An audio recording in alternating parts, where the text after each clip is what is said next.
बिस्मिल्लाहिर्रहमानिर्रहीम। अस्सलाम वालेकुम।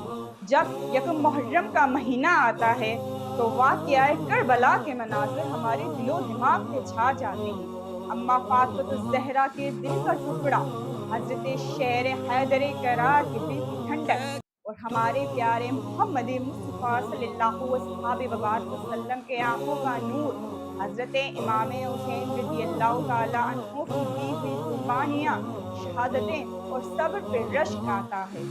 नाम हुसैन, कुनीयत अबू अब्दुल्ला, पैदाइश हिजरत के चौथे साल शाबानुल मुअज़्ज़म के महीने में मदीना मुनव्वरा में हुई। हज़रत इमाम हुसैन का मदीने से मक्के की तरफ रवानगी। जब अमीर माविया के खिलाफत के दौर में उनके विसाल के दिन करीब आते हैं तो वो एक खत अपने बेटे के नाम पे लिखते हैं और उस खत में वो अपने बेटे यजीद को कहते हैं कि अगर 3 लोग तुम्हारी खिलाफत को तस्लीम कर लें तो खिलाफत पे बैठ जाना, वरना खिलाफत का अपने दिलो दिमाग से ख़त्म कर देना। वो 3 लोग हज़रत इमाम हुसैन रज़ियल्लाहु तआला अन्हा, हज़रत अब्दुल्ला इब्न ज़ुबैर, हज़रत अब्दुल्ला इब्न अब्बास थे। यजीद, क्योंकि यजीद चालाक था, उसको पता था कि इतनी जल्दी हज़रत इमाम हुसैन उस पे बैत नहीं करेंगे और उसकी खिलाफत को तस्लीम इतनी आसानी से नहीं करेंगे। लिहाजा उन्होंने अपनी चालाकी से मदीने के गवर्नर वलीद बिन उतबा को एक खत लिखा जिसमें उन्होंने हज़रत इमाम हुसैन को ज़बरदस्ती बैत करवाने के लिए कहा। जब वलीद ने उनका पैगाम पढ़ा तो उन्होंने रात की तारीकियों में हज़रत इमाम हुसैन के पास पैगाम भेजा कि वो आकर उनसे मिलें। हज़रत इमाम हुसैन अपने इर्द-गिर्द सहाबा के साथ बैठे हुए थे। जब सहाबा ने देखा कि गवर्नर का पैगाम आया है, वो भी रात के वक़्त, तो वो तहज्जुद में पड़ गए। लेकिन हज़रत इमाम हुसैन ने कहा कि मुझे लगता है अमीर माविया का विसाल हो गया है और ये लोग हमसे ज़बरदस्ती बैत करवाना चाहते हैं। लिहाजा हज़रत इमाम हुसैन गवर्नर के पैगाम पे उनके साथ जाने को तैयार हो गए। सहाबा ने कहा कि रात के वक़्त जाना बेहतर नहीं है, लेकिन हज़रत इमाम हुसैन ने कहा, मैं हैदर कर्रार का बेटा हूँ, मुझे किस चीज़ का खौफ। लिहाजा हज़रत अब्दुल्ला इब्न ज़ुबैर 72 तीर अंदाज हज़रत इमाम हुसैन के पीछे भेज दें।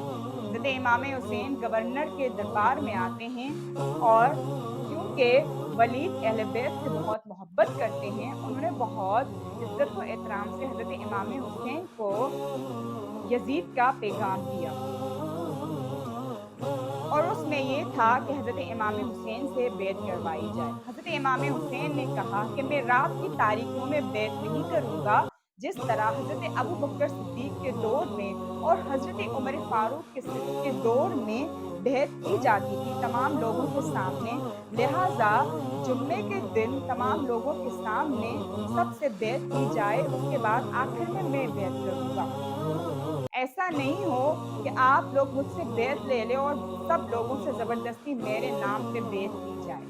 लिहाजा हज़रत इमाम हुसैन को वलीद कहते हैं कि हुज़ूर जैसा आप बेहतर समझें। लेकिन वहाँ पे मौजूद कुछ और शख्स थे जिन्होंने वलीद को कहा कि इमाम हुसैन को जाने नहीं दे, वरना बात बिगड़ सकती है। जब हज़रत इमाम ने ये सुना तो हज़रत इमाम ने कहा कि मुझे तुम लोग रोक के दिखाओ, और उन लोगों ने वलीद को ये भी मशवरा दिया कि इमाम हुसैन को ज़बरदस्ती बैत करवाई जाए, नहीं तो उनको कहा जाए कि हम आपसे जंग करेंगे।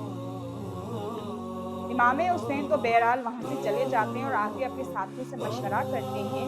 उनके साथी कहते हैं कि हम जंग करेंगे। तो इमाम हुसैन कहते हैं कि मैंने अपने हुज़ूर को कहते हुए सुना था कि एक मेंढे जैसे मुँह वाला मदीने में फितना फैलाएगा और मैं नहीं चाहता कि वो शख्स मैं बनूँ। लिहाजा बेहतर यही है कि हम मदीना छोड़ के चले जाएँ। हज़रत इमाम हुसैन अपने साथियों समेत मदीना से रवाना होकर मक्का की तरफ चले आते हैं। जब मदीना छोड़कर आ रहे होते हैं तो हज़रत इमाम हुसैन अपनी आखिरी हाज़िरी हुज़ूर करीम सल्लल्लाहु अलैहि वसल्लम के रोज़े पे देते हैं।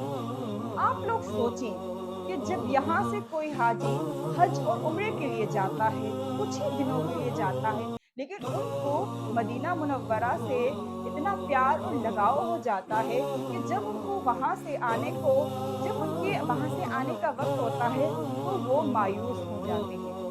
اور ایک شخص جو پیدا ہی وہیں ہوا، وہیں پلا بڑا، اور ان مجبوریوں کے تحت ان کو اپنے نانا کا وطن چھوڑنا پڑا، تو آپ لوگ سوچیں کہ جب حضرت امام حسین آخری وقت، آخری بار اپنے نانا کے روزے پہ حاضری دینے جاتے ہیں تو کیا عالم ہوگا۔ سبحان اللہ۔